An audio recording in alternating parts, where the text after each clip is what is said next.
Máme pre teba. Ne, přestaň. Ježišmar, pojď sem. Čo? Čo? Pojď do bazéna, nesundej to. Pavle. Pavle, tady jsi v lázních, tady se odpočívá. Ale já jsem myslel, že si tu zapláváme trošku. Co? Ježíš, jsi snad na dovolené v Chorvatsku? Víš co, radši jdeme pryč, protože fakt se všichni dívají a já se za tebe stydím. Ano, tak já už jen ticho.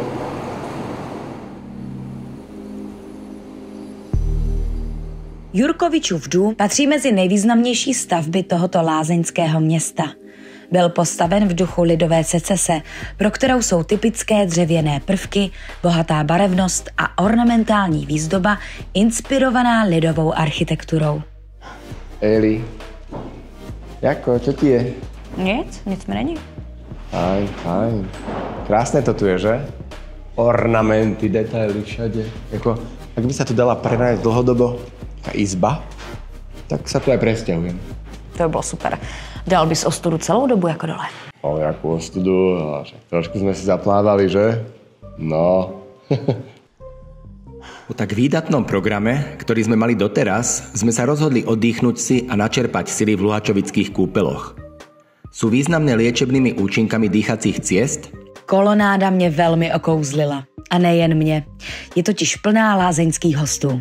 Představuje vynikající příklad industriálně čistého, vzdušného a moderního lázeňského prostoru.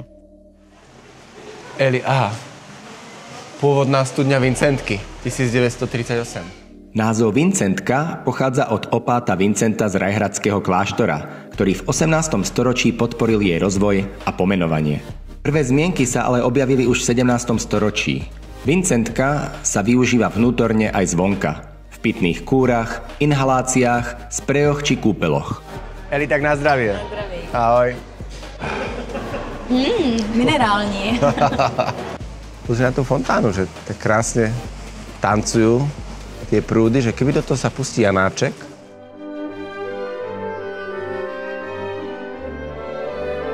Sluneční lázně byly prvním zařízením svého druhu v celém Rakousko-Uhersku. Pacienti se zde opalovali, cvičili, otužovali a odpočívali. Bylo to něco jako průkopnická forma dnešních wellness center. Dnes plní účel kultúry a histórie. Je tu expozícia kúpeľníctva minulého storočia a tiež expozícia venovaná architektovi Jurkovičovi a skladateľovi Leošovi Janáčkovi, ktorý k Luhačoviciam ako si patrí. To je nádhera, co? To je? Já se tu cítím jak v jiném století. No, to bude asi preto, že to vytvoril Dušan Jurkovič v minulom storočí. Vieš, ktorý? Ten, čo urobil... A jo, tu mohylu na Bradle. Štefánikovu. Ano, máš pravdu. A víš co? Tady ve Slunečních lázních je muzeum právě Dušana Jurkoviče, ale i Leoše Janáčka. Ano. Protože když se zaposloucháš, víš, co slyšíme? Leoše Janáčka. To je pravda. A on to sa tady krásne spája, pretože ja som vyštudoval jeho akadémiu v Brne. Aha, a já jeho konzervatoř.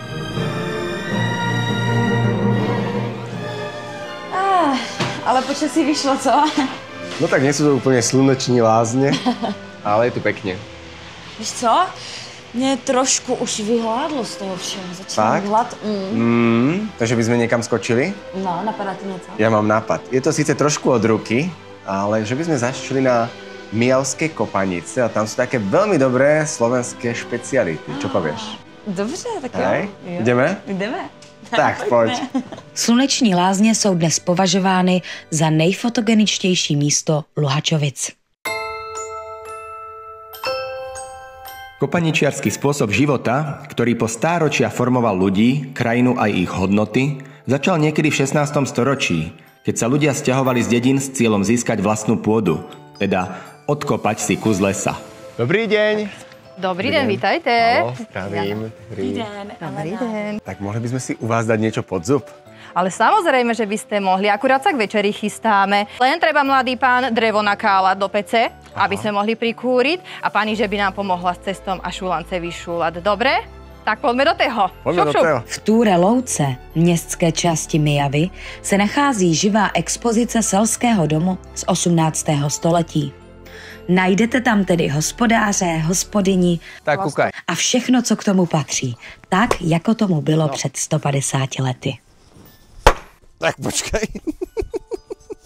Počkaj, dám druhé, lebo tam je nejaký súkol.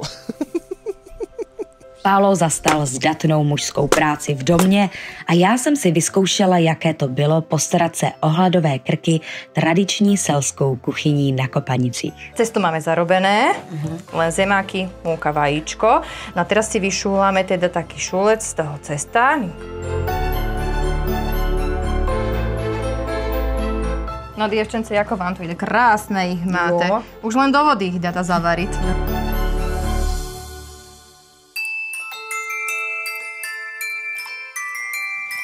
Tak Pavle, že se teda postaralo to teplo, tak já jsem ti něco uvařila. No Eli, vyzerá to moc pekne.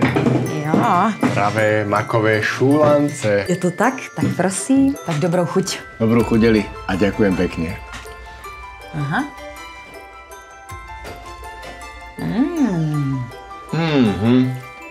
Ňam, Eli. Už mám aj pocit, že tak zvianočnieva, už je skoro tma. A mohli by sme sa teraz zamerať na nejaké vianočné zvyky a tradície, čo povieš? To je dobrý nápad, pojďme se nechat okouzlit vánoční atmosférou. To sa teším, poďme. Tak na viděnou.